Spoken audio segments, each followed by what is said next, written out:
Dear students, periodic motion, oscillation और condition for oscillatory motion and then simple harmonic motion को समझने के बाद अब जरूरी है कि यह समझना कि term related to simple harmonic motion क्या होते हैं। अगर टर्म समझ में आ गए तो फिर डिस्प्लेसमेंट इक्वेशन ऑफ एसएचएम समझ में आ जाएगी।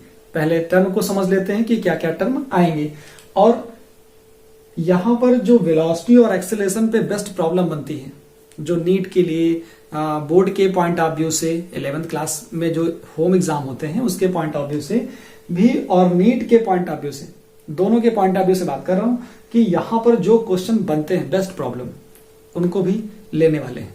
ठीक है, तो स्टार्ट करते हैं। सबसे पहले समझते हैं पहला टर्म क्या होता है एसएचएम से रिलेटेड। पहला टर्म होता है एम्पलीट्यूड। क्या होता है? एम्पलीट्यूड। एम्पलीट्यूड क्या चीज है? एम्पलीट्यूड को समझने से पहले हम एक फिगर आपको समझा देते हैं, जो कि मैंने आपको ऑलरेडी एक्सप्लेन भी किया है। देखिए, ये आप समझ लीजिए, ये होता है हमारे पास मीन पोजीशन। क्या होता है? Mean position. ये t इक्वल टू 0 की कहानी है, या x इक्वल टू 0 है, इसी को आप बोलते हो मीन पोजीशन। मीन पोजीशन बोल लीजिए या इक्विलिब्रियम पोजीशन बोल लीजिए। ठीक है, और ये हमारे पास एक एक्सट्रीम पॉइंट है इधर और एक एक्सट्रीम पॉइंट है इधर, तो ये मैंने लिख दिया है एक्सट्रीम पॉइंट, और ये भी हमारे पास एक्सट्रीम पॉइंट है।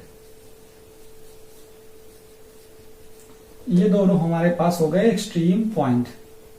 एक्सट्रीम पॉइंट का मतलब है कि ये जो मैक्सिमम डिस्प्लेसमेंट पर इधर है, ये x इक्वल टू क्या है? ये x इक्वल टू a पर है, ये x equal to plus a पर है, और ये हमारे पास x equal to minus a पर है। ये डिस्प्लेसमेंट है इधर का मेन पोजीशन से। ठीक, इसको हम काउंट करते हैं o से। अगर मैं पूछूं आपसे कि एक ऑसिलेशन क्या होता है, तो एक ऑसिलेशन का मतलब है, इधर लिख दीजिए p, यहां लिख लीजिए q। तो इसका मतलब ये हुआ कि पहले आप इधर जाइए और वापस फिर इधर आइए, फिर इधर जाइए, फिर वापस आइए, तो यहां से एक ऑसिलेशन पूरा हो जाता है। ठीक, ये हो गया एक ऑसिलेशन। मतलब ये होता है कि O से P गए, P से O आए, और O से Q गए, और Q से फिर O आए। मतलब अभी हम लोग लिख लेंगे कि एक वन ऑसिलेशन क्या होता है, या एक ऑसिलेशन किसको कहते हो। सबसे पहले ये समझ लीजिए कि एम्पलीट्यूड क्या है। एम्पलीट्यूड का मतलब होता है maximum displacement of oscillating particle. जो पार्टिकल यहां पर ऑसिलेट कर रहा है इधर, फिर इधर, पहले इधर गया, फिर मेन पोजीशन पे आया, फिर इधर गया। ठीक है, तो ऑसिलेटिंग जो पार्टिकल है उसका मैक्सिमम डिस्प्लेसमेंट चाहे इस साइड में चाहे इस साइड में, जो भी मैक्सिमम डिस्प्लेसमेंट होगा वो पार्टिकल का कहलाता है एम्पलीट्यूड। मतलब क्या हो गया? Maximum displacement of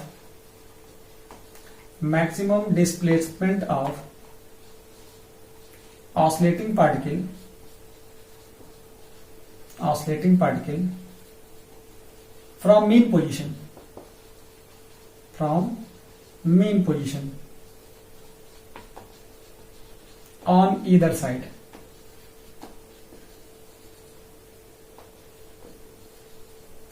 called amplitude। ये होता है एम्पलीट्यूड ऑफ पार्टिकल। एम्पलीट्यूड को ए से लिखा जाता है। ठीक है, ए हो जाता है, और इसकी जो यूनिट होती है वो क्या होगी? यूनिट वो हो जाएगी मीटर। मीटर में होगा या फिर सेंटीमीटर होगा। मीटर लिख लीजिए, या कहीं कहीं हो सकता है क्या लिखा हो? सेंटीमीटर में लिखा हो। तो एम्पलीट्यूड मीटर में या सेंटीमीटर में हो सकता है। अच्छा, इसके बाद जरा देखिए क्या कह रहा हूं कि अब आप यहाँ पे दूसरा टर्म भी देख लीजिए। दूसरा टर्म आपके पास मैंने लिखा नहीं है, वन ऑसिलेशन। वो क्या हो जाएगा? One oscillation. उसको अलग से ऐड कर ले रहे हैं, वन ऑसिलेशन। वन ऑसिलेशन का मतलब है कब होगा वन ऑसिलेशन? वन ऑसिलेशन होगा क्या? O टू P जाइए प्लस, फिर P से O आइए,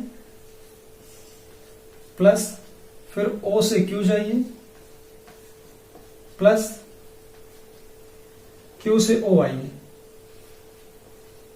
ये कहलाता है एक ऑसिलेशन। ये क्या कहलाता है? One oscillation. ये होता है वन ऑसिलेशन। इसका मतलब अगर लैंग्वेज में आप लिखना चाहें तो क्या लिखेंगे? If oscillating particle moves O to P and then P to O and then O to Q and then Q2O when particle complete one oscillation, ये हो जाता है। उसके बाद हम लोग समझते हैं कि क्या होता है यहां पर टाइम पीरियड। देखिए यहां पे आ जाएगा ना टाइम पीरियड, नहीं लिखा हुआ है, टाइम पीरियड भी ऐड कर लीजिए, फिर फ्रीक्वेंसी पे आते हैं। टाइम पीरियड, टाइम पीरियड क्या होता है? Time taken by the oscillating particle to complete one oscillation. एक ऑसिलेशन मतलब O से P जाना, P से O आना, O से Q जाना, Q से O आने में कितना टाइम लगता है? तो time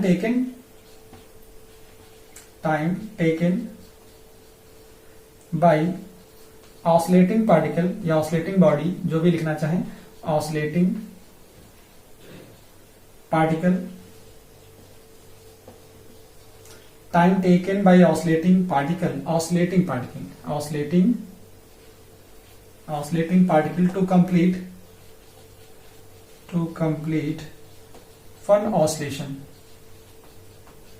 one oscillation called time period.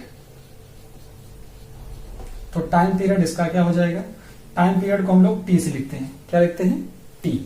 तो T आपके पास टाइम पीरियड आ गया। यूनिट क्या हो जाती है इसकी? यूनिट हो जाती है सेकेंड। सेकेंड में होगा या मिनट में होगा, नॉर्मली हम लोग सेकेंड ही यूज करते हैं। तो ये बात आपको समझ में आ गई। अच्छा, यहां से एक चीज और देख लीजिए क्या हो जाता है, इसी फिगर में एक्सप्लेन कर देता हूं। सबसे ज्यादा फोर्स पार्टिकल पर कहां पे लगेगा?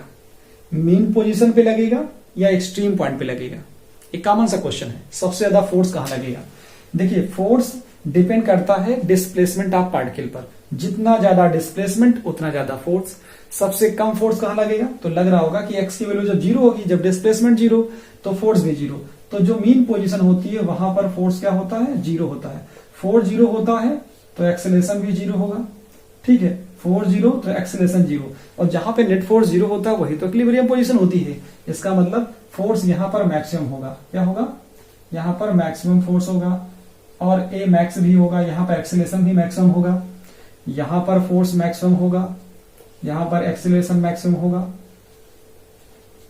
यहां पे फोर्स मैक्सिमम है, एक्सेलरेशन मैक्सिमम है, बट यहां पर वेलोसिटी क्या होती है? जीरो होती है। वेलोसिटी क्या होती है? जीरो होती है।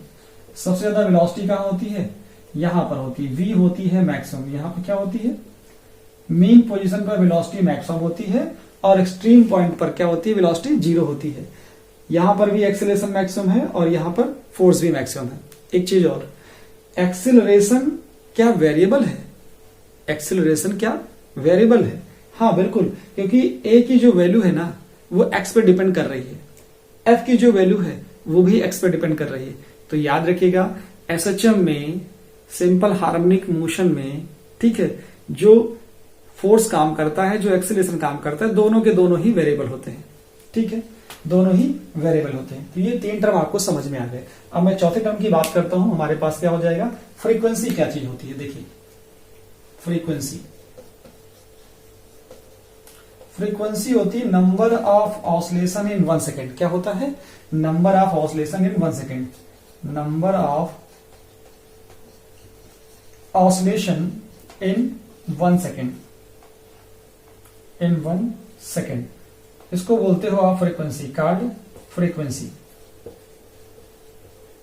फ्रीक्वेंसी को एफ लिख दीजिए या फिर आप एन से लिख लीजिए, दोनों ही टर्म चल जाते हैं। फ्रीक्वेंसी को एफ लिखिए या फिर एन लिख लीजिए, कंसीडर दोनों किए जाते हैं।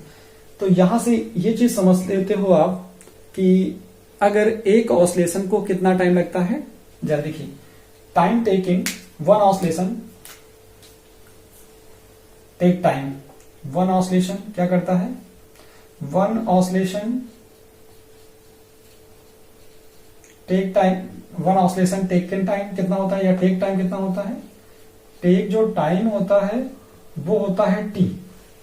एक ऑसिलेशन को टी टाइम लगता है, तो वी ऑसिलेशन को कितना टाइम लगेगा? ठीक है, या वी ऑसिलेशन को कितना टाइम लगेगा, या कह सकते हो कि या ऐसा मैं बोलूं कि हमारे पास अगर नंबर ऑफ ऑसिलेशन हमको पता है कि 1 सेकेंड में जितने भी ऑसिलेशन होते हैं उनको हम लोग उनको बोलते हैं फ्रीक्वेंसी। तो एक ऑसिलेशन का टाइम टी है, तो मैं एन ऑसिलेशन का टाइम कितना हो जाएगा? जरा देखिए, एन ऑसिलेशन का टाइम कितना हो जाएगा, यहां पे लिख देता हूं एन ऑसिलेशन का time, N oscillation take time, oscillation take time, ये हमारे पास आ जाता है एन टी आ जाता है। तो आपको पता है कि जो नंबर ऑफ ऑसिलेशन है वो एक्चुअली में है कितना, ये एन ऑसिलेशन हो या नंबर ऑफ ऑसिलेशन हो, उनको टाइम कितना लगता है, उनको टाइम लगता है 1 सेकेंड। यहां पे लिखा हुआ ये 1 सेकेंड। इसका मतलब क्या हो जाता है, इसका मतलब ये हो जाता है 1 सेकेंड है ये। तो इसका मतलब है कि N oscillation take time N T हो जाएगा। एक ऑसिलेशन को टाइम लगता है टी, एन ऑसिलेशन को टाइम लगेगा एन टी। तो ये जो एन ऑसिलेशन है एक्चुअली में नंबर ऑफ ऑसिलेशन ही हो गए, इनको लगेगा 1। तो यहां से मैं ऐसा लिख सकता था क्या कि n equal to 1/t।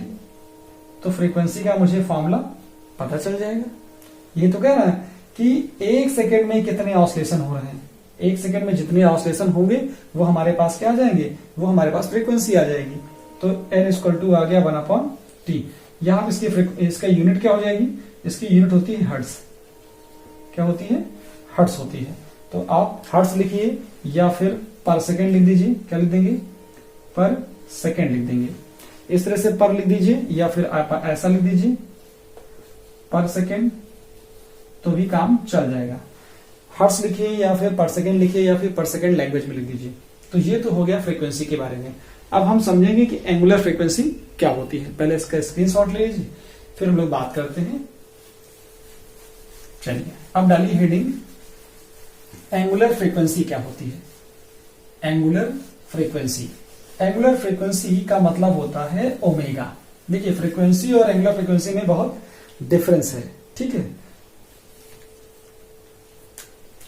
Angular frequency क्या होता है, angular frequency, angular frequency, angular frequency मतलब होता है omega. Omega equal to theta by T. मतलब ये है कि कोई भी ऑसिलेटिंग पार्टिकल, कोई भी ऑसिलेटिंग पार्टिकल किस रेट से एंगुलर डिस्प्लेसमेंट कवर करता है। तो इसका मतलब ये हो गया angular velocity indicate that oscillating particle at what rate covers angular displacement. इसका मतलब ये होता है। और यहां से क्या हो जाएगा, यहां से लिखा जाए तो लिखा जा सकता है कि rate of change of angular displacement with respect to time.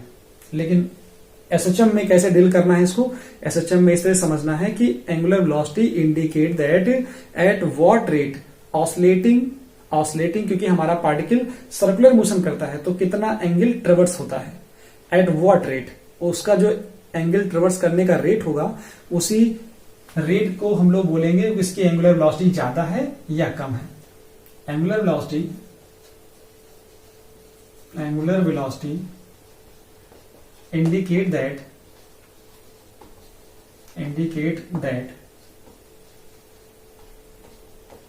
at what rate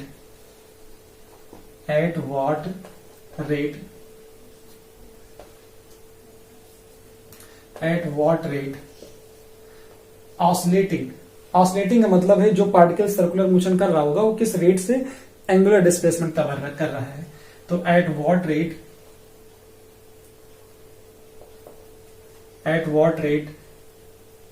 particle covers angular displacement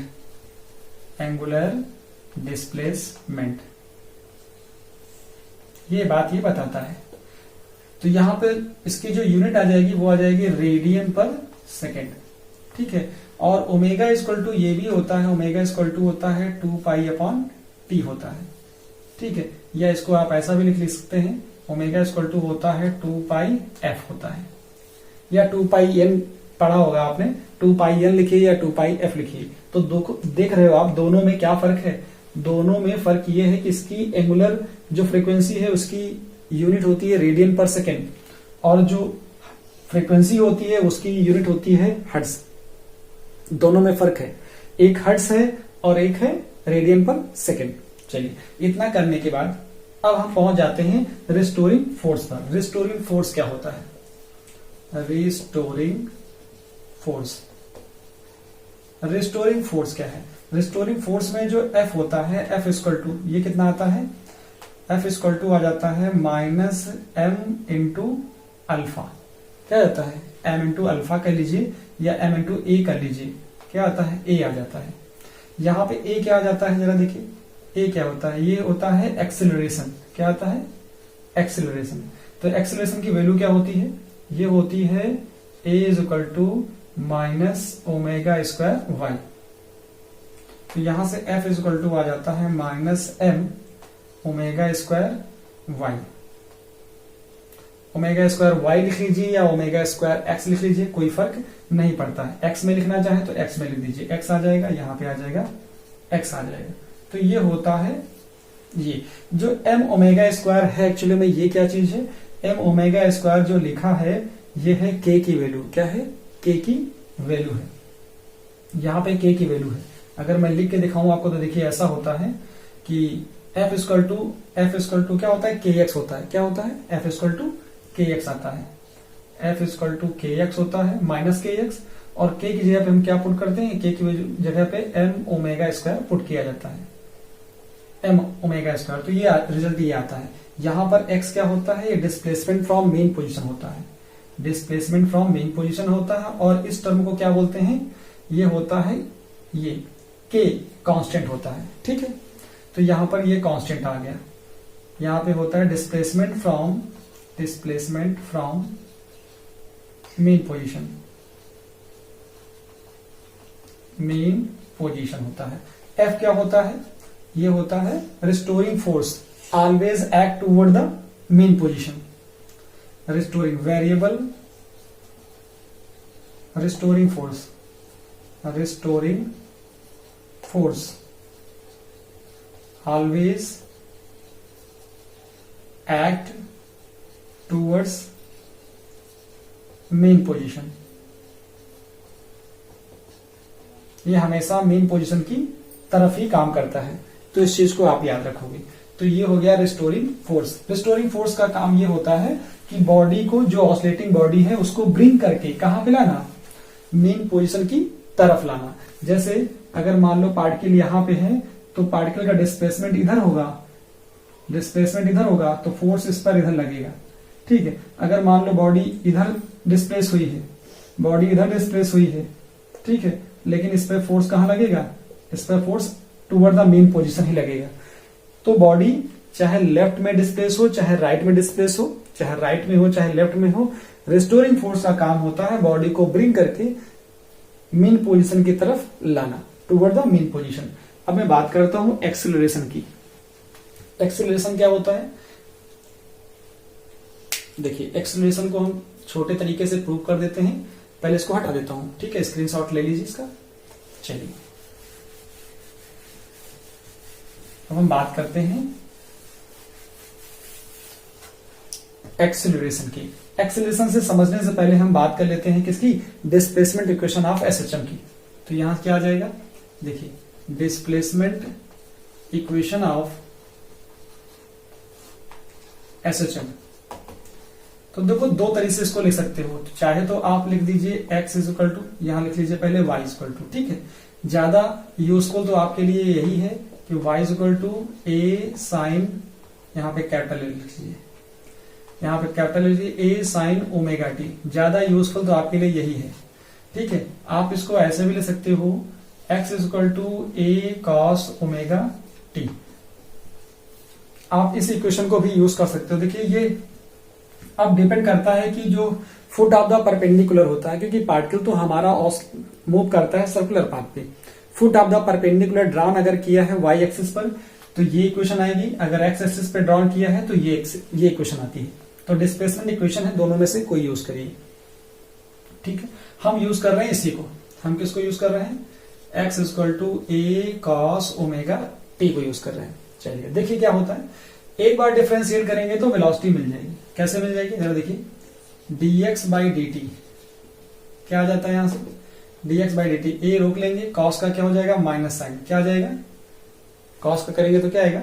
minus sign आ जाता है यहां से। देखिए, cos का करते हैं तो क्या आएगा?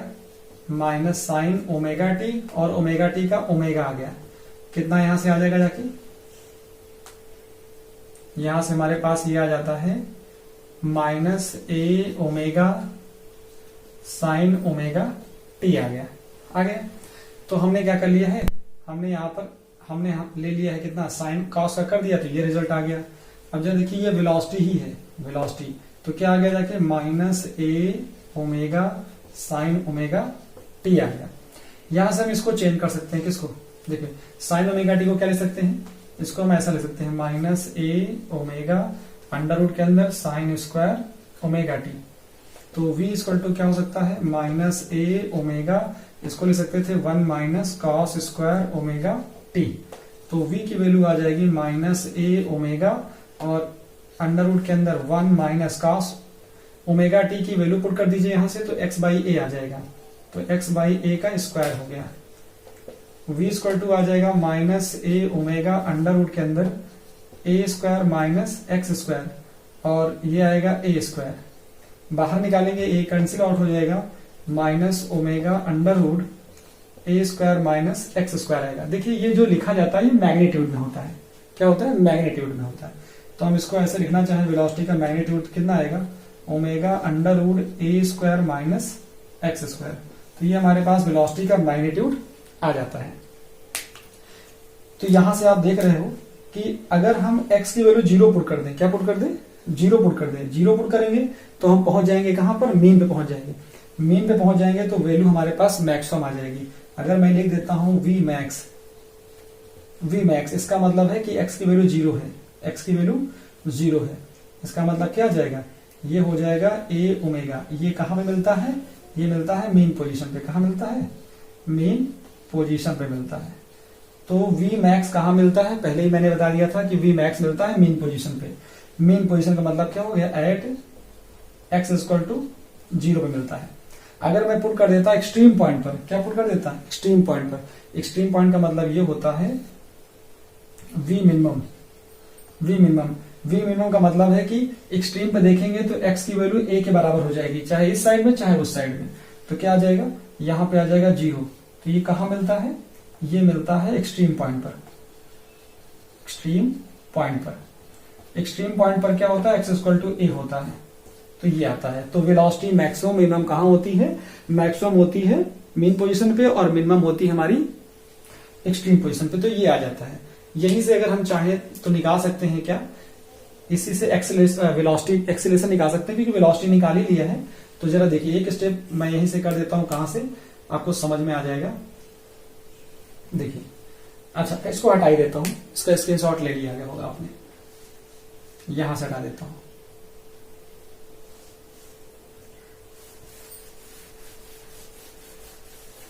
चलिए एक्सेलरेशन के लिए कैसे करना है, डिस्प्लेसमेंट मैं ले रहा हूं यहां से। देखिए एक्सेलरेशन इन एसएचएम क्या आ जाएगा जाके एसएचएम में। देखिए x इज इक्वल टू होता है a cos omega T, x की इक्वेशन ले रहा हूं मैं, ठीक। तो क्या आ जाएगा, यहां से एक बार डिफरेंशिएट करेंगे तो dx by D T is equal to मिलता है आपको, यहां से आ जाएगा माइनस ए ओमेगा कॉस का हो जाएगा साइन, क्या आ जाएगा, साइन ओमेगा टी आ जाता है। कॉस का होता है minus sine, cos omega T का माइनस साइन ओमेगा टी का ओमेगा बाहर आएगा, ये तो अपनी जगह है। ये तो हो गया वेलोसिटी। एक बार और कर दीजिए तो एक्सेलरेशन आ जाएगा, ये हो जाएगा dv बाई dt। इसका करेंगे तो क्या आएगा, इसका करेंगे तो आएगा a और यहाँ ओमेगा है, साइन का हो जाएगा cos ओमेगा टी का ओमेगा और बाहर आ जाएगा, तो ये हो गया। तो यहां से इसका और इसका मिलके क्या हो गया, a इक्वल टू हो गया माइनस ओमेगा स्क्वायर और यहाँ रहेगा a cos ओमेगा टी। तो ये हो जाता है a equal to minus omega square x। तो ये रिजल्ट आता है जो यहाँ पे देखिए, अगर x में लिखना है तो x में लिख दीजिए, y में लिखना है तो y में। देखिए मोस्ट ऑफ द टाइम जो बुक्स में आपको मिलेगा डेरिवेशन वो y वाली इक्वेशन से ही मिलेगा, y equal to a sine omega T. थोड़ा सा सिस्टमेटिक होता है, कंसेप्चुअल तो नहीं कह सकते, क्योंकि हमारी मोस्ट ऑफ द इक्वेशन जो होती है वो x में होती है, y में इक्वेशन नहीं होती। तो हमको यही लेना पड़ेगा। यहां से क्या आएगा, मैक्सिमम एक्सेलरेशन क्या आएगा, मैक्सिमम एक्सेलरेशन लेंगे तो क्या आएगा, a मैक्स। मैक्सिमम एक्सेलरेशन लेंगे तो क्या आएगा, मैक्सिमम एक्सेलरेशन कहां होता है, मैक्सिमम एक्सेलरेशन होता है स्ट्रीम पॉइंट पर। इसका मतलब क्या होगा, एक्स की वैल्यू क्या आएगी, यहां पे आ जाएगी, यहां से क्या आएगा, यहां से आ जाएगा ओमेगा स्क्वायर ए, क्या आ जाएगा, कहां पे आता है, eight extreme point. Extreme point पे होता क्या है, एक्स इज इक्वल टू ए होता है। ठीक, अगर मैं बात करूं ए मिनिमम की, तो ए मिनिमम कहां होता है, ए मिनिमम हो जाएगा कितना, एक्स मिनिमम कहां पे होगा, एक्सीलरेशन मीन पोजीशन पे होता है। तो मीन पोजीशन का मतलब क्या आ जाएगा, यहां पे आएगा 0। कब होगा ये, at mean position. Mean position, mean position का मतलब हो गया एक्स इक्वल टू 0। एक्स की वैल्यू 0 कर दिया, एक्सीलरेशन 0 आ गया। तो ये दोनों बातें यहां से क्लियर हो जाती हैं। इसको नोट डाउन कर लीजिए। इसके बाद हम लोग न्यूमेरिकल्स की बात कर लेते हैं, छोटे छोटे जो कॉन्सेप्चुअल न्यूमेरिकल होते हैं। स्क्रीनशॉट लीजिए। Executing SHM along a straight line, particle straight line में एसएचएम ऑसिलेट कर, एसएचएम परफॉर्म कर रहा है। ठीक है, एसएचएम एक्चुअली में होता भी स्ट्रेट लाइन में ही मोशन है, टू एंड फ्रो मोशन होता है। ठीक है, in a fixed interval of time. तो यहां पर ऐसा ही हो रहा है। पूछा क्या जा रहा है, डिस्टेंस और डिस्प्लेसमेंट इन वन ऑसिलेशन। एक ऑसिलेशन में पार्टिकल कितना डिस्टेंस और डिस्प्लेसमेंट कवर करता है। ये तो फिगर से क्वेश्चन हो जाएगा, सिंपल सा है, थोड़ा सा सोचना है आपको है। देखिए यहां पे क्या करना है, एक ऑसिलेशन कब होता है, ये है कि O से P जाइए, P से O आइए, फिर O से Q और Q से O आइए। एक ऑसिलेशन हो गया, तो डिस्टेंस कितना होगा जरा देखिए। Solution, distance in one oscillation, distance in one oscillation.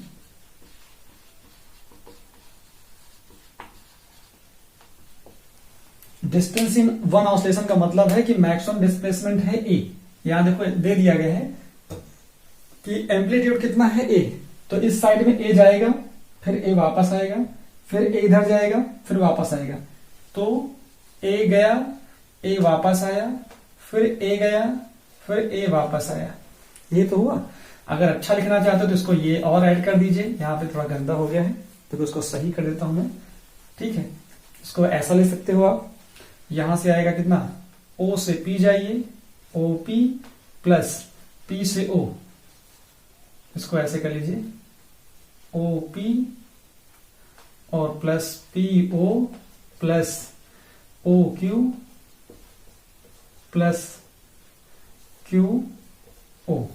तो ये हो जाएगा A plus A plus A plus A। तो ये डिस्प्लेसमेंट तो हो जाएगा 4A, लेकिन वो सॉरी डिस्टेंस तो हो जाएगी 4A। डिस्प्लेसमेंट कितना होगा, क्योंकि O से चले थे और O पर ही वापस आ रहे हो, तो डिस्प्लेसमेंट कितना हो गया, जो डिस्प्लेसमेंट होगा वो वैल्यू होगी, डिस्प्लेसमेंट तो हो जाएगा 0, क्योंकि जहां से आप चले थे वहीं पर वापस आ गए। नेक्स्ट क्वेश्चन देखिए क्या होगा इसका। नेक्स्ट क्वेश्चन ये है मेरे पास, इसका स्क्रीनशॉट ले चुके होंगे आप। देखिए हमें इसी क्वेश्चन में चेंज कर देना है कि हमने कहा particle executing SHM along a straight line, its maximum acceleration is alpha. मैंने क्या बोल दिया, its maximum, very important question है, question number 2। Its maximum acceleration is alpha and maximum velocity is beta. Find its time period. इसका time period कितना होगा ये find out करना है। कुछ क्वेश्चन में है नहीं, सिर्फ आपको दो चीजें पता हो, मैक्सिमम एक्सेलरेशन का फॉर्मूला पता हो और मैक्सिमम एक्सेलरेशन का पता हो। तो पता है आपको, देखिए अभी मैंने आपको बताया है कि मैक्सिमम एक्सेलरेशन इससे निकाल लीजिए, मैक्सिमम वेलोसिटी इससे निकाल लीजिए। तो मैक्सिमम एक्सेलरेशन कहां होता है ये पता है, मैक्सिमम एक्सेलरेशन होता है एक्सट्रीम पॉइंट पर। कितना होता है, ओमेगा स्क्वायर ए। तो ये होता है ए मैक्स, ए मैक्स होता है ओमेगा स्क्वायर ए। और ओमेगा ए मैक्स की वैल्यू दे दी गई, कितनी दे दी गई है, अल्फा दे दी गई। इक्वेशन फर्स्ट कर लीजिए। और V मैक्स की भी वैल्यू दे दी गई है। V मैक्स की वैल्यू यहां से देखेंगे तो इस फॉर्मूले से देखेंगे, और इस फिगर में देखिए V मैक्स कहां होगा, ये होगा मीन पोजीशन पे। मीन पोजीशन का मतलब x की वैल्यू 0, x वैल्यू 0 पुट करेंगे तो ओमेगा ए आ जाएगा, ये आएगा ओमेगा ए। ये आपके पास है beta. Equation number 2, time period निकालना है। बस कैलकुलेशन कर लीजिए, दोनों को डिवाइड कर लीजिए। इक्वेशन 1 डिवाइड बाई 2 करिए तो क्या आएगा, omega square A divide by omega A is equal to हो जाएगा अल्फा बाई बीटा। यहां से ओमेगा ओमेगा कैंसिल होगा, ए कैंसिल होगा, तो ओमेगा इक्वल टू आएगा अल्फा बाई बीटा। ओमेगा का मतलब होता है 2 pi upon T, equal to आएगा अल्फा बाई बीटा। यहां से मैं लिख सकता हूं टी इक्वल टू, पलट दीजिए तो T upon 2 pi equal to आएगा बीटा बाई अल्फा, तो टी इक्वल टू हो जाएगा 2 pi beta by alpha. Simple सा आंसर आ जाता है, इसमें कोई खास मैजिक था ही नहीं। चलिए एक वेरी इंपॉर्टेंट क्वेश्चन और करने जा रहे हैं, स्क्रीनशॉट ले चुके होंगे। इसी क्वेश्चन में थोड़ा सा चेंज कर देता हूं मैं। Particle executing oscillation if displacement of particle, if displacement of particle x1 and x2, if displacement of particle x1 and x2, if displacement of particle x1 x2 from the mean position, from the, ऐसा change करता हूं, थोड़ा सा और change करता हूं। if velocity of the particle, if velocity of particle are v1 v2 or v1 and v2 at a distance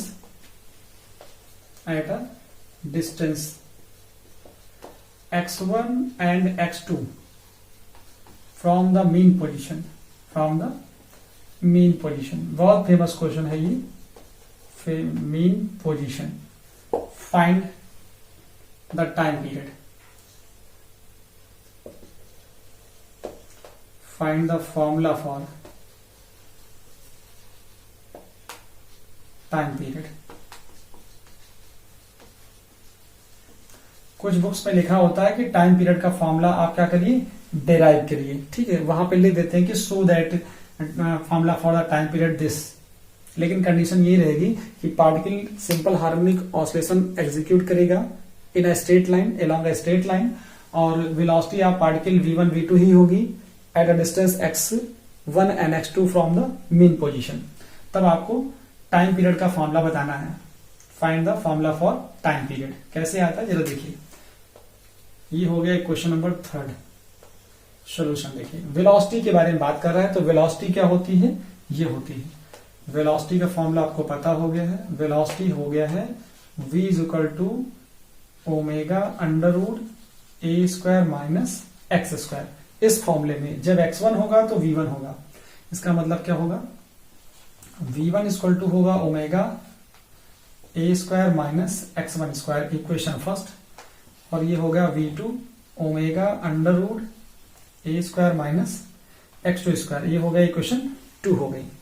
कुछ नहीं करना है, क्या करना है, इक्वेशन 1 का स्क्वायर करिए माइनस इक्वेशन 2 का स्क्वायर करिए, तो इक्वेशन 1 का स्क्वायर माइनस इक्वेशन 2 का स्क्वायर क्या आएगा, v1 square minus v2 square कर दीजिए, दोनों में ओमेगा स्क्वायर कॉमन हो जाएगा, अंदर क्या बचेगा, ये स्क्वायर हट जाएगा, स्क्वायर रूट हट जाएगा, तो a square minus x1 square minus a square minus x2 square आ जाएगा, तो यहां से क्या मिलेगा, v1 square minus v2 square equal to, यहां से आएगा ओमेगा स्क्वायर, और यहां से मिलेगा आपको देखिए a square minus x1 square minus a square plus x2 square, यहां से ए स्क्वायर स्क्वायर कैंसिल हो जाएगा, तो v1 square minus v2 square equal to omega square, और यहां से हो गया जाके ये,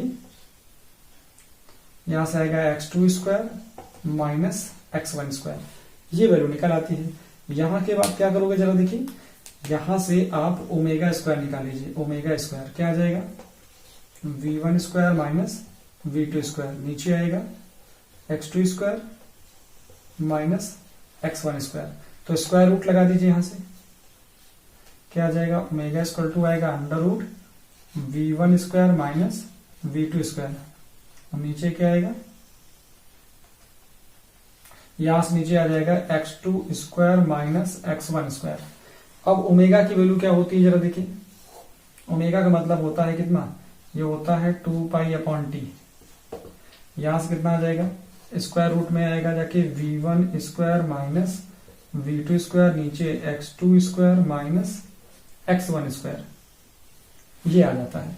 यहां से क्या करेंगे, t की वैल्यू निकालेंगे। जब t की वैल्यू निकालते हैं तो क्या मिल जाता है, t की वैल्यू निकालेंगे तो ये पलट जाएगा, तो ये भी पलट जाएगा, तो यहां से आपको मिल जाता है t/2 पाई, t/2 पाई, तो ये आ जाएगा अंडर रूट, पलट जाएगा, ये आ जाएगा x2 square minus x1 square upon v1 square minus v2 square, ये आ गया।